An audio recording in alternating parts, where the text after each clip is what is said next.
সরকার নিয়ন্ত্রিত মানবাধিকার কমিশন গঠন হবে আত্মঘাতী বলছে টিআইবি। প্রতিষ্ঠানগুলোকে স্বাধীনভাবে কাজ করতে দেওয়ার আশাবাদ।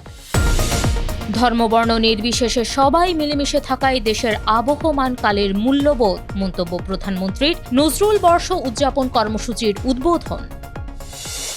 ঢাকার অভ্যন্তরীণ ইস্যুতে কারো হস্তক্ষেপ মানবে না বেইজিং। তিস্তা প্রকল্পে সহায়তা অব্যাহত থাকবে জানালেন রাষ্ট্রদূত ইয়াও ওয়েন। 12 কেজির এলপিজি সিলিন্ডারের দাম কমল 357 টাকা। বৃহস্পতিবার সন্ধ্যা থেকেই নতুন দর কার্যকর। খামেনির শেষ বিদায় ঘিরে যুক্তরাষ্ট্র ইসরায়েলকে ইরানের হুঁশিয়ারি। আগ্রাসনের কঠোর জবাব দিতে প্রস্তুত সশস্ত্র বাহিনী। স্বাগত জানাচ্ছি দ্য বিজনেস স্ট্যান্ডার্ডের নিয়মিত আয়োজন টিবিএস রাত ৮টার সংবাদে। সঙ্গে আছি আমি বর্ণা দাস। দেখছিলেন সংবাদ শিরোনাম, এবার বিস্তারিত। জনগণের ওপর একটি অকার্যকর ও সরকার নিয়ন্ত্রিত মানবাধিকার কমিশন চাপিয়ে দেওয়া হলে তা সরকারের জন্যই আত্মঘাতী হবে বলে মন্তব্য করেছেন ট্রান্সপারেন্সি ইন্টারন্যাশনাল বাংলাদেশ টিআইবির নির্বাহী পরিচালক ইফতেখারুজ্জামান। তিনি বলেন, ক্ষমতা কোনো চিরস্থায়ী বিষয় না। আজ যে প্রতিষ্ঠানকে দলীয় প্রভাবে প্রভাবিত করা হবে, সেই প্রতিষ্ঠানের অকার্যকরতার যে নেতিবাচক ফলাফল হয়, সেটার ভুক্তভোগী কিন্তু তারাই হবে।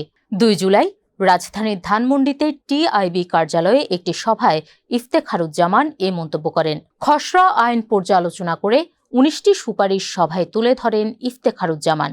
তিনি বলেন, বাংলাদেশে যারা ক্ষমতায় থাকেন বা সরকারের গুরুত্বপূর্ণ দায়িত্বে থাকেন, তারা প্রায় ক্ষণস্থায়ী সুবিধার জন্য রাষ্ট্রীয় প্রতিষ্ঠান ধ্বংস করেন।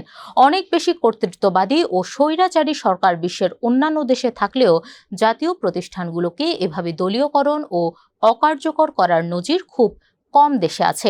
এ সময় জাতীয় প্রতিষ্ঠানগুলোকে স্বাধীনভাবে কাজ করতে দেওয়া হবে বলেও আশাবাদ ব্যক্ত করেন তিনি। প্রধানমন্ত্রী তারেক রহমান বলেছেন, অপশক্তি নিজেদের হীনদলীয় স্বার্থে মানুষের মধ্যে বিভেদ বিরোধ সৃষ্টির অপচেষ্টা চালালেও ধর্ম বর্ণ নির্বিশেষে সবাই মিলেমিশে থাকাই বাংলাদেশের মানুষের আবহমান কালের মূল্যবোধ। বর্তমান সরকার এমন একটি রাষ্ট্র ও সমাজ বিনির্মাণে কাজ করছে, যেখানে প্রতিটি মানুষ নির্বিঘ্নে ও নিরাপদে বসবাস করবে। শুধু মানুষের নিরাপত্তাই নয়, কোনো প্রাণীও যেন মানুষের হিংস্রতার শিকার না হয়, সরকার সেটিও নিশ্চিত করতে চায়। 2 জুলাই সারা দেশে একযোগে নজরুল বর্ষ 2026-2027 উদযাপন কর্মসূচির আনুষ্ঠানিক উদ্বোধন অনুষ্ঠানে দেওয়া বক্তব্যে এসব কথা বলেন তিনি। সকালে সচিবালয় থেকে ভিডিও কনফারেন্সের মাধ্যমে কর্মসূচির উদ্বোধন করেন প্রধানমন্ত্রী। এ সময় তিনি বলেন, জাতীয় কবি কাজী নজরুল ইসলাম এই ভূখণ্ডে জন্মগ্রহণ না করলেও তার হৃদয় জুড়ে ছিল বাংলাদেশ, আর বাংলাদেশও তাকে হৃদয় দিয়ে ভালোবাসে।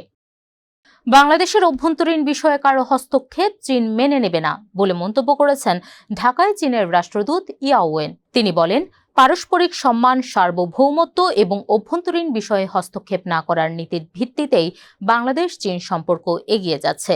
2 জুলাই ঢাকায় চীনা দূতাবাসে আয়োজিত প্রেস ব্রিফিংয়ে তিনি এই অবস্থান তুলে ধরেন। বাংলাদেশের প্রধানমন্ত্রীর চীন সফরের বিষয়েই এই ব্রিফিং। তিস্তা প্রকল্প প্রসঙ্গে ইয়াও ওয়েন বলেন, বাংলাদেশের অনুরোধের ভিত্তিতেই চীন এই প্রকল্পে কাজ করতে আগ্রহী। বাংলাদেশ ও চীনের প্রতিরক্ষা সহযোগিতা নিয়েও ইতিবাচক অগ্রগতির কথা জানান রাষ্ট্রদূত। তবে সম্ভাব্য কোনো নির্দিষ্ট প্রতিরক্ষা সরঞ্জাম বা সামরিক ক্রয় নিয়ে এই মুহূর্তে মন্তব্য করতে রাজি হননি তিনি। কৃত্রিম বুদ্ধিমত্তা খাতে বাংলাদেশ ও চীনের সহযোগিতার বিষয়ে তিনি বলেন, 2 দেশের মধ্যে এআই উন্নয়নে যে সহযোগিতা গড়ে উঠছে, তা নিয়ে অন্য কোনো দেশের সন্দেহ বা উদ্বেগের কোনো অবকাশ নেই। ভোক্তা পর্যায়ে তরলীকৃত পেট্রোলিয়াম গ্যাসে এলপিজির দাম কমেছে।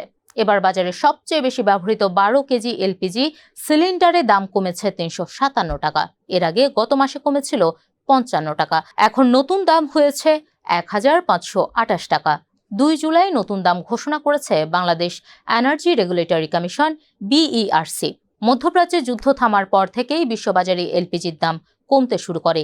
এর প্রভাবেই দেশের বাজারে এই দাম সমন্বয় করা হয়েছে। নতুন ঘোষণা অনুযায়ী গাড়িতে ব্যবহৃত অটো গ্যাসের দামও কমানো হয়েছে।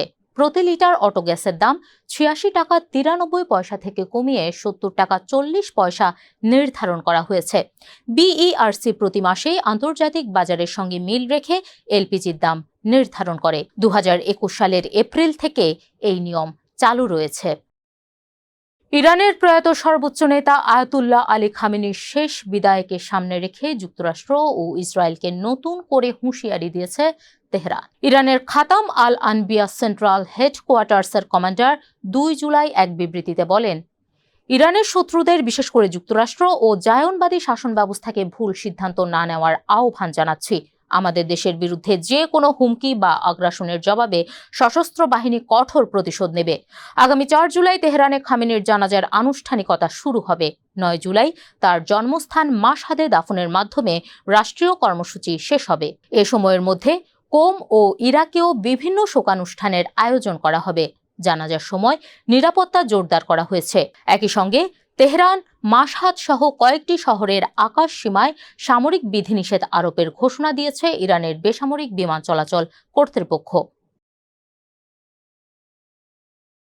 দর্শক, এই ছিল টিবিএস রাত ৮টার সংবাদে। এতক্ষণ সঙ্গে থাকার জন্য ধন্যবাদ সবাইকে।